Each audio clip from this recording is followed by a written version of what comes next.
তোমরাও কি চাও যে তোমাদের গার্লফ্রেন্ডকে লুকিয়ে ফোন দেবো? তাহলে যোগাযোগ করুন আমার শরীফ বন্ধুর সাথে।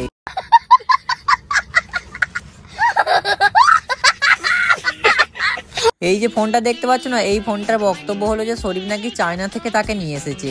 চলে এক কাম কর 200 रुपए दे और 50 रुपए काट ओवर एक्टिंग के वजह। দেখো এই ফোনটা দেখার পর আমার কিছু বলার নেই ভাই। এই যে ফোনটাকে দেখতে পাচ্ছ না, এর মধ্যে কিন্তু আবার ক্যামেরাও আছে। এটা কি সম্ভব? না তোমরাই বলো। দেখো তোমাদের সামনেই কিন্তু আমি ক্যামেরাটা চালু করে রেখেছি ভাই। আমি তো অবাক হয়ে গেছি পুরো এই ফোনটাকে দেখে। দেখো হঠাৎ বৃষ্টি ভেজা বিকালে আমি গিয়েছিলাম শরীফের দোকানে, তখন বললো সে নাকি তার দোকানে কিছু মাল তুলেছে, তাই বললো তুই এখান থেকে কিন্তু ভিডিওটা শুট কর। সেই জন্য আমার আজকে এই ভিডিওটা করা। ফার্স্টে আমি তোমাদের দেখাবো কিছু কম দামে এয়ার কুলার, মানে অল্প টাকায় বেশ গল্প করার মতো খাবার। তাই যেই কথা সেই কাজ। আমার বন্ধুকে বললাম তুই ভাই তাড়াতাড়ি করে আনবক্সিং কর। সেই দেখো কিন্তু আনবক্সিং করতে শুরু করে দিয়েছে। প্রথমে ঠোঙা থেকে খুলে টিকে বার করলে এখন সেই এয়ার কুলারটা। আর এই এয়ার কুলারটা কিন্তু বেশ ছোট দেখতে হলে কিন্তু অনেকটা বেশ হাওয়া হচ্ছিল। দেখো কিন্তু ডবল ফ্যান দেওয়া আছে। আর এই এয়ার কুলারটা কিন্তু কারেন্ট ছাড়াই চলবে, মানে ব্যাটারি সিস্টেম, সঙ্গে টাইপ সি চার্জারের সঙ্গে চার্জ দিতে পারবে তুমি এই প্রোডাক্টটাকে। এখন দেখো আমাদের শরীফ ভাই কিন্তু এয়ার কুলারটাকে চারিদিকে সবাইকে দেখাচ্ছে। আর তোমরা হয়তো জানো যে কুলারের মধ্যে পানি দিতে হয়। দেখো এখানে কিন্তু পানি দেওয়ার সিস্টেম ছিল, মানে উপরটায় তোমরা পানি দিতে পারবে। আর এটা কিন্তু রিমোট সিস্টেম ছিল। হ্যাঁ বেশ, আমার কিন্তু এটা পছন্দ হয়েছে। তোমরা যদি কেউ নিতে চাও আমাদের শরীফ ভাইয়ের সাথে কন্ট্যাক্ট করতে পারো। শরীফের দোকানের ঠিকানা হলো ইসলামপুর চৌরাঙ্গি মোড়ে এসকে মোবাইল পয়েন্ট বললি সবাই দেখবে চিনিয়ে দেবে। আর তারপরে তোমাদের আর একটা জিনিস দেখায়। আজকে কিন্তু শরীফ যা যা জিনিস নিয়ে এসেছে বেশ ইউনিক টাইপের ছিল। দেখো এটা কিন্তু একটা রল লাইটের মতো,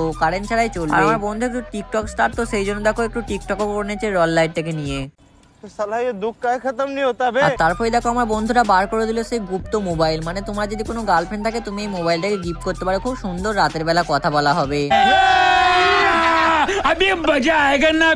দেখো সঙ্গে কিন্তু এই মোবাইলটা ভিডিও কলও করা হবে। তোমরা যদি মনে করো যে রাতের বেলা ভিডিও কল করবো সেটাও করতে পারো, কোনো চাপ নেই। মানে শুধু অডিও কল হবে এরকম কোনো ব্যাপার নাই, ভিডিও কল হবে, সঙ্গে ক্যামেরাও চালু করা হয়। দেখো আর এরকম গোপন মোবাইল যদি কিনতে চাও আমাদের শরীফ ভাইয়ের সাথে কন্ট্যাক্ট করতে পারো। আমি কিন্তু দোকানের ঠিকানা আগেও দিয়ে দিয়েছি। আর এরপর দেখাবো তোমাদের একটা অন্যরকম ছাতা। হয়তো তোমরা কোনোদিন এই ছাতা দেখোনি, আজকে হয়তো শরীফের দোকানেই প্রথম দেখতে পাবে। এই ছাতাটা দূর থেকে বার করে তোমরা হয়তো প্রথমবার দেখে ভাববে এটা বোতল, কিন্তু না বোতল না, এটা ছাতা ছিল। তারা কিন্তু আমার শরীফ বন্ধু এখন ফুটিয়ে দেখবে না, বললো যদি দেখা ফোটানো হয় আমি গোজ করতে পারবো না, সেই জন্য ফোটাবো না, এটুকুই দেখিয়ে দে। আর এক ধরনের ছাতা ছিল, সেটা ওই একই রকমের, সেই ছাতাটা বার করলো, তাই এখন দেখো ফুটিয়ে দেখাচ্ছে। আমরা বারবার রিকোয়েস্ট করার পর ছাতাটা ফোটালো, কিন্তু দেখো সেই ছাতাটা গোজ করতে না পারে আর একটা বন্ধুকে দিয়েছে এখন গোজ করতে।